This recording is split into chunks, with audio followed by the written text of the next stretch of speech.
Voilà, nous sommes de retour sur le plateau de l'Entre-deux. Nous sommes confortablement installés dans notre salle de classe. Nous sommes à l'école avec Cyriaque Akomo Zogué. Bonjour. Bonjour. Bienvenue sur le plateau de l'Entre-deux. Bienvenue, merci. Alors, vous êtes enseignant, chercheur, maître assistant CAMES en civilisation hispano-américaine, c'est bien cela? Oui, tout à fait. Et aujourd'hui, vous nous parlez de multilinguisme. Alors, comment peut-on définir le multilinguisme? Merci de m'avoir invité. En fait, le multilinguisme, c'est le fait qu'une communauté ou une personne soit capable de parler une à plusieurs langues. D'accord. Et lorsqu'une personne peut parler plusieurs langues, on dit que cette personne est multilingue. Alors, est-ce qu'il y a un lien entre le multilinguisme et le multiculturalisme? Oui, tout à fait. Le multiculturalisme, c'est la coexistence de plusieurs cultures au sein d'un pays. Par exemple, le Gabon, on peut dire que le Gabon est un pays pluriculturel. Alors, quels sont donc les avantages de ce multilinguisme? Oui, effectivement, lorsque un individu est capable de parler plusieurs langues, c'est-à-dire lorsque cette personne est plurilingue, on peut se dire que le premier avantage est d'abord que cette personne apprend des nouveaux codes linguistiques appartenant à cette nouvelle langue. Parce que lorsqu'on a une première langue qui est par exemple notre langue maternelle, nous décidons d'apprendre par exemple le français à l'école.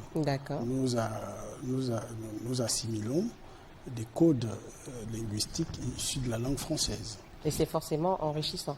C'est forcément enrichissant parce que lorsque nous apprenons la langue de l'autre, nous apprenons également à voir comment est-ce que cet autre conçoit la vie, comment est-ce que cet autre se définit et quels sont finalement ses référents identitaires et culturels. D'accord. Donc au-delà de la langue, il y a un ensemble d'éléments, de valeurs, d'éléments en rapport avec la façon de vivre de l'autre, sa culture.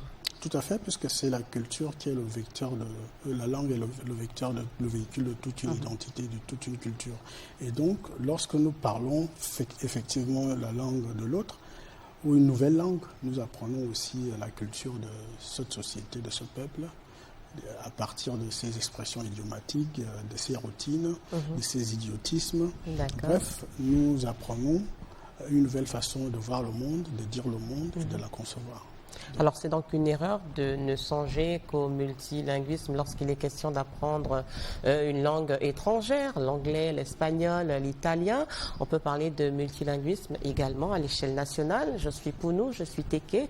Je peux décider d'apprendre le fan, le guissir pour m'enrichir également?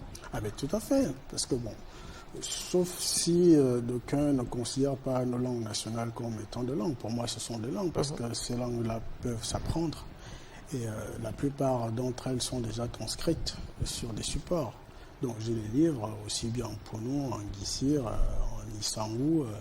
Et donc parler 2 ou 3 langues nationales ne peut que nous enrichir parce que d'ailleurs ce serait un avantage pour tout Gabonais que d'apprendre au moins deux langues nationales parce que aujourd'hui sur 10 familles, au moins 6 familles gabonaises sont multiculturelles parce que souvent des uns vont prendre femme dans d'autres communautés et donc parler 2, 3 langues nationales ne peut qu'être un avantage pour un Gabonais qui se veut véritablement patriote parce que lorsque nous apprenons cette langue d'une communauté qui cohabite avec nous, nous apprenons aussi ce qu'on appelle la tolérance, parce que lorsque nous connaissons l'autre, nous brisons les barrières, nous brisons des préjugés, nous apprenons à connaître mieux sa façon d'appréhender les choses. Tout à fait. Alors, nous avons une réaction de Germain qui dit que le multilinguisme est un atout indéniable. Il parle de son expérience personnelle. Il a appris l'espagnol et il a commencé à lire des ouvrages en espagnol. Et il dit qu'il y a bien des choses qui se perdent durant la traduction et qu'il vaut mieux lire l'ouvrage original. Qu'est-ce que vous en pensez? Non, mais moi je suis tout à fait d'accord avec lui parce que souvent lorsque nous lisons des ouvrages déjà traduits, un ouvrage traduit d'une langue à une autre perd forcément quelque chose d'original. Parce que la traduction forcément trahit, tel qu'on le dit souvent. Or, lorsque nous lisons directement dans la langue, nous découvrons toute la beauté linguistique et toute l'histoire véhiculée à l'intérieur de ce bouquin nous paraît plus original que lorsque cette histoire est traduite dans une autre langue. Et du coup, parler, apprendre une langue dans un pays même, au milieu même dans lequel cette langue est issue, je crois que c'est un gros avantage. Alors, nous avons Séverin qui dit que c'est un élément important parce qu'il facilite le tourisme. Ah, bien sûr. À l'ère de la globalisation aujourd'hui, le monde va très vite. Les nouvelles technologies, on parle aujourd'hui de la mondialisation. Je crois que la langue aujourd'hui devient le principal atout, de rencontrer de nouvelles personnes. Aujourd'hui même, pour des gens qui veulent travailler à l'international, si vous ne maîtrisez pas la langue anglaise, je crois que sur le plan professionnel, c'est également un élément fondamental qui compte. Alors, comment faire pour véritablement inculquer cette envie d'en savoir plus sur l'autre aux enfants? Comment faire pour favoriser l'apprentissage de plusieurs langues s'agissant de ces enfants? D'abord, il faudrait que les parents soient capables d'aimer d'abord les langues étrangères. Déjà, d'aimer d'abord leur propre langue d'origine. Par exemple, un couple Pounou, par exemple, qui ne communique pas en Pounou à la maison, il serait difficile que ce couple-là puisse apprendre Pounou aux enfants. Donc, il faudrait d'abord que les parents soient des locuteurs avant de transmettre cette passion à l'enfant. D'accord. Parce que lorsqu'on vit en couple, par exemple, je parle, par exemple, dans le cas du Gabon, par exemple. Moi, par exemple, j'ai appris la langue au travers de mes parents qui ne me parlaient jamais français. D'accord. Et au fur et à mesure que je grandissais, je ne sais pas comment est-ce que j'ai fait pour apprendre la langue. Mais je me suis rendu compte tout de suite que je la parlais. Et donc, du coup, puisque Jean-Jacques Rousseau dit l'éducation d'un enfant commence dans le ventre. Et dans le ventre, un enfant commence déjà, dans le ventre de sa mère, commence déjà à entendre des sons. Et une fois cet enfant né, il se produit un phénomène, c'est-à-dire les premiers neurones se connectent et en plus se développent au fur et à mesure que l'enfant entend la langue. Et une fois né, ces neurones vont se développer et vont affecter ce qu'on appelle l'hippocampe. Il faut véritablement que l'environnement soit favorable à cet apprentissage.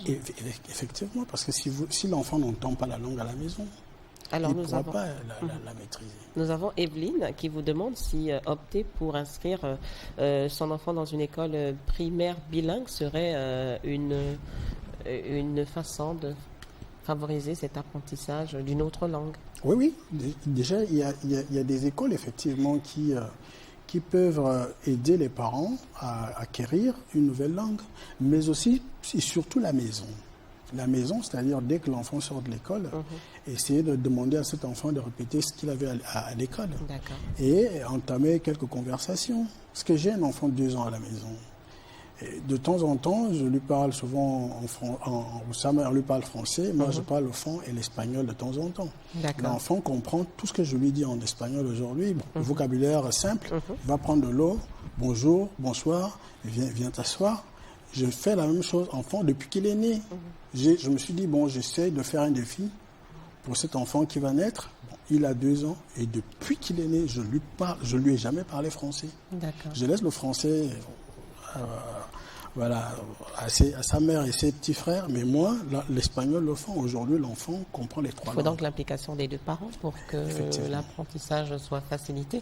Nous allons vous donner l'opportunité du mot de la fin, Monsieur Akomozoge. Que retenir de cette question, le multilinguisme? Le multilinguisme ne peut qu'apporter des bienfaits à toutes les sociétés parce que lorsqu'on est multilingue, nous apprenons de nouvelles cultures, de nouvelles façons de dire des choses autrement. Nous nous enrichissons de la culture des autres.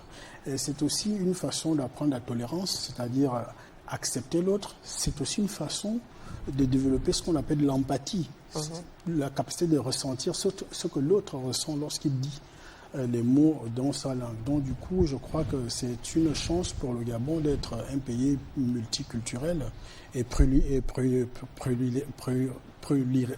plus lyrique, je vais y arriver.